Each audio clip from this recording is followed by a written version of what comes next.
Hey folks, welcome back to the channel. As you know, things have changed over the last few months here. I've upgraded my sawmill to a fully hydraulic unit, and that has been a pleasure to operate. Now, with new equipment, sometimes you have unexpected accessory purchases that you have to make that you didn't really anticipate on making right away. And that's exactly what I'm going to show you here today. Now, with my new sawmill, I have an increase in blade size. I'm up to a 2-inch wide blade. My previous sawmill, I was using 1.25 inches. Now, my previous sawmill 1.25 inch blade, I could sharpen that thing with the setup I had before and set the blade, no problem, and I've done that for years. Now, with my brand new sawmill and the 2-inch wide blade, I wasn't exactly able to get it set and sharpen the way I like it using my other equipment. And that's kind of unfortunate because I really like that other equipment. But the reality is sometimes when you upgrade things like a sawmill, you bump up in blade size, your accessory equipment has to follow.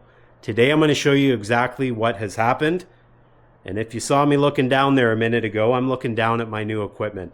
I've got a brand new sharpener and a brand new setter, and this is going to allow me to sharpen not only my 2-inch blades, but if things get even bigger, I could sharpen that as well. So check it out. This is what you get. So I got this from Clarke Sawmill. I bought it from them, and they offer this for sale to anyone out there. So if you are interested, you can see it in action on their website. You can give them a call, and I'm sure they'll tell you all about it. But this is the sharpener on the left. This is the setter on the right. This is how it comes. Now, the things in the back, you'll notice they're approximately the same size. These are stands. So you can order these with a separate steel stand, and they're fully welded with the exception of the legs, which allow you to transport it. So you can take the legs out, put them into place, which I'm going to do in a minute. And then in addition to that, you'll notice on the side of the sharpener, there's little support brackets. That's for the extension arms. So that's going to actually hold on to the blade as it moves around. Now, this is actually set up and functioning down at Clarke Sawmill. And I took a trip down there recently where I got a firsthand overview of how this works from the people who use it all the time, the people who sell it, the people who use it. And so we're going to head down there now. When we come back, I'll have this fully assembled. And then hopefully before long, I'll be sharpening my own blades as well as setting them just as you see it. All right, folks, welcome back. As you can see here, I'm back at Clarke Sawmill down in Lindsay, Ontario, just outside of it. Right here behind me is a brand new dual tooth setter. One of these is coming back with me, hence why I'm down here today. And in just a minute, we're going to walk through all the different pieces of it. We'll see the adjustability, and we'll also see its counterpart, which is over here, which is a blade sharpener. So both of those are coming back with me. Those are going to be the brand new setup, and I'll show you right here today exactly how that works. So here's the tooth setter up close, and just a few things that I was hoping to get a bit of an overview of is the dial indicators, the adjustment. We've got the blade forwarder over here for different tooth spacings as well, and we also have the handle down here which forwards the blade. And if you're not familiar with dual tooth setters, they actually set the teeth both ways all at once. So you'll notice if you look at a tooth, it's either going to be straight, it's going to bend to the left, or it's going to bend to the right. And this actually checks those, the left, right, bend all at once, and then we can adjust it and have it move forward to the next set of teeth with this. So just getting a closer look here, we were just talking about the dial indicators here, and you'll notice there's one here and one here. And so what's going to happen, this right here is going to push on that tooth, and it's going to cause the tooth to want to bend that way. And so that's setting the tooth that way. Now on the other side, we have this, and this is going to push the opposite tooth the other way.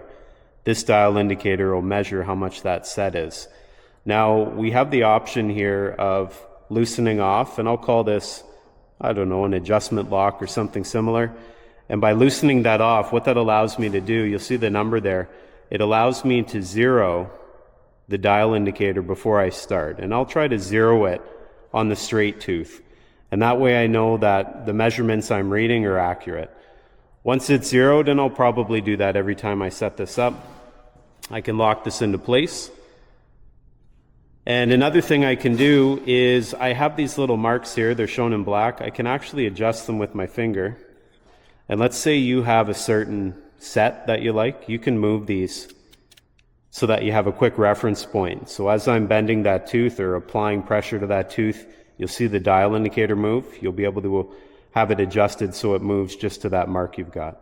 Some other things I'm learning here are we have the ability to adjust how much pressure is going to be applied to set the teeth, and that'll be these down here. Now it's loosened off right now, but if you can imagine, if I tighten that, that's going to cause the pusher, actually this pusher, to apply more pressure or less. And if I apply more pressure, obviously I can get more set. If I loosen that off, I can apply less pressure. Same thing goes on the other side. You can see I have that adjustability here, and that adjustability will affect how much pressure that pusher, or how much force that pusher applies to the tooth. You can see directly across from it we have the dial indicator, and so as we push, the tooth gets set, and then that measurement's recorded up here. Now over here we also have the ability to adjust the clamping force on the blade, and so if I tighten this, we can apply more pressure to clamp the blade in place, keeping in mind we don't want the blade to flex at all. We want the tooth to move, not the blade. So we can tighten that up, and that holds the blade steady, and if we have to loosen it, we can do that.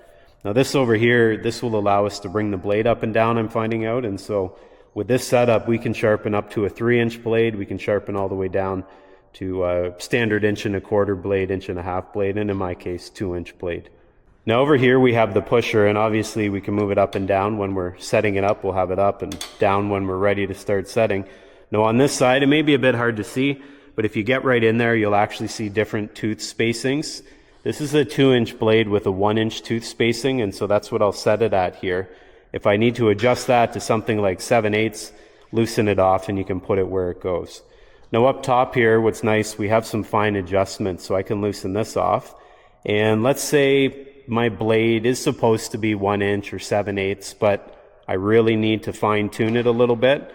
I still have that option up here. So set it to the rough sizing for tooth spacing, hone it in right here, put it where it needs to go. Now just some other things here as well. Depending on the blade you're going to be sharpening or setting, you have the option of moving the pusher left and right. Likewise, you can do the same thing with the dial indicator so it lines up perfectly. So we loosen this off and this, and you can see here we can move it wherever it needs to go and tighten it back up, and obviously make sure it's in alignment there. And so just as we get ready to set the teeth here, I'm looking for a tooth that's straight up and down like this one, so it doesn't bend left, it doesn't bend right. And all I'm going to check for is 0 on the dial indicator. So I just need to clamp these two pieces together, and if you remember we have this handle here that'll do that for me. And so I'm going to take the handle with that straight tooth in line with the dial indicator. See it right there? So I'm just going to turn this a little bit and watch for the clamping force. See it moving up there? And this more or less locks into place. So from here to here it locks into place, and you can see these two pieces are clamped, so that straight tooth is being pressed up against the dial indicator, and I'm just looking to make sure that's at 0, which it is. And now I can back this off just a little bit. And so what this is doing is this is taking away that clamping force. See it there? Drop the handle down a little bit. We'll move this over. So you see that straight tooth is now in alignment with this dial indicator. And all we need to do is just clamp this together again. And that's going to tell me for sure that this dial and this one is both zeroed, and that when I set the teeth for the other teeth, the left and the right, it's accurate. So we'll clamp that into place. Watch that clamp. Bingo. See it up there? And it's set to 0. And so we're good to go. Now what we can do, I'll take the pressure off, and now I'm going to set up the tooth that bends to the right.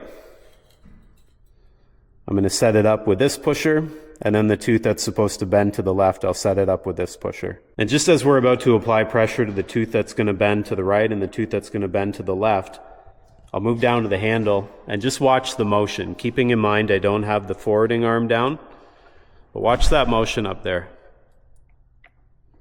Okay, so there's one tooth being bent, then the other, or set, we'll call it. And now I'm going to do a complete revolution. And once I'm just about done, which will be right here, I'm going to set the arm down. So I set the arm down there, and now it's going to actually set those teeth, and this arm will push it forward.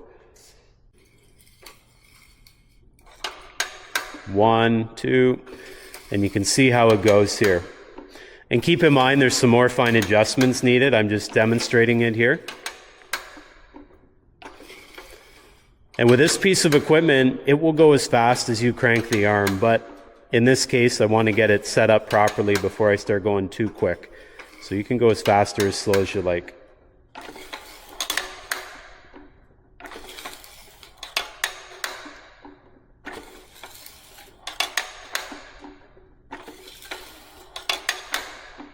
So here's the sharpener, and I'm going to be using this exact setup, and I'll have it back up at home before too long. But what we've got here is full adjustability for all the different blade types you're going to run. And just like with any blade, you need the ability to adjust tooth spacing, which we have over here. This is a 2-inch blade and a 1-inch tooth spacing, so it's set to 1. But we can adjust that up or down. And with this blade, it's set to 2 inches in width, and we can adjust that as well with the placement of these bearings. So we can put a 3-inch blade on here all the way to 1.25 inches. We could do 1.5 inches, 2-inch that you see. Now up top here, this obviously comes down, and this head angle can actually be adjusted. And we have the ability on the back, there's a little dial to see that angle we're at. And if you have a look there, you'll notice we have the angle set to 10 degrees, very common with blades that I use as well. And then once you get that roughly in position, you can hone it in with these bolts on the side. So you can loosen off this main bolt which runs through, and then you can adjust it wherever you need it to be to hold it. Now up top here, in terms of the grinding wheel, we have a grinding wheel called Ruby on here. And this is something that I've used before, and many of you are probably experienced with this as well. If you're interested in other grinding wheels, like a CBN wheel, there are options available for this. We also have a oil bath system that is an option as well. So the blade's obviously going to move around here. This forwarding arm is going to help it do that. And this lever is what's going to control tension on this belt. And so if you watch me, now the blade would start moving. And so this forwarding arm would start moving in this direction. And you can see here that's hooked up to this this shaft to do that. Now this other cam you're probably looking at, this cam doesn't actually get changed. This remains here. But this is the one that you're going to be interested in changing. And as I said, there's a bunch that come with this setup, and that way you can sharpen whatever blades you've got. Now on this side, you'll see this is a guard, and this guard does nothing but protect the blades, or protect the belts obviously. But at the very top of it, you'll see slow, medium, and fast. And so we can make this sharpen at those 3 speeds. And that's going to depend on where you have the pulley set and the belt on it. Now, this is more or less like a ratio, and this ratio is just like you could set on maybe an old drill press. And so if we adjust this down or up, likewise there, that will affect how fast things go. Now this would normally be in this position as well, and that's what this is from. Now up this way, you'll notice we have adjustability. This adjustment is going to adjust how far the blade gets advanced. And so what that's going to do is that's going to allow us to tune in or hone in where the sharpening is going to start. If we want more taken off the face or less, we can tighten or loosen that, and that will control how far it gets pushed with our advancing arm here, our pusher. Now to get the whole operation in order, we have to get the electric motor started, and that's going to start the grinding disc here. And you'll see a switch on this side. And so you can see the whole operation moving. Obviously this is up right now, but we'll turn it off, and I'll just show you that this is going to come down, and these bearings here are going to ride on the profile cam, and this is what's going to determine when this goes up and when it comes down. And it's also going to allow you to sharpen the entire profile, so the face, the gullet, and depending on what you're after, you can even touch the back of the next tooth. Now with this unit as well, I've opted for the stands, and Clarke Sawmills here, they make the stands which fit these units. Now this unit is actually a shop stand, so the stand that I'm going to get is slightly different. Doesn't have the wheels on there or the base plate there, but the same steel construction, and that matches up with the size of the sharpener. Now, one final thing I'm going to mention here, you'll notice these arms here. So these are adjustable, and these would help support the actual blade. And you can see at the end here, we end up with our bearings there in the bottom and both sides. And in addition to the adjustability of those arms, we can actually adjust the up and down here so you can make sure it's riding nice and flat.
Well, back from Clarke Sawmill, you can see the sharpener in my shop now, the dual 2-setter right here. I just have a few other things just to dial in, get lined up, and then obviously we can start sharpening some blades. Now I have a pile of blades ready to go that need sharpening, so it can't be too soon that I get this thing up and running. Make sure you tune back soon for that. Now on the left here, here's some of the other things that come with the sharpener. When I bought this, this is what came in another box. As you can see, we have different cams here for different blade types, blade manufacturers, and then we have one of the ruby wheels there, and then at the very back we have a profiling piece. And so this will allow you to profile the stone and match whatever tooth profile you're going for. Now on it right now, you can see we've got a Timberwolf cam, and so that goes along with the other three that came with it. Now as I said, this thing is super heavy. You saw me lift it into place. And that's probably one of the reasons that I gravitated towards it.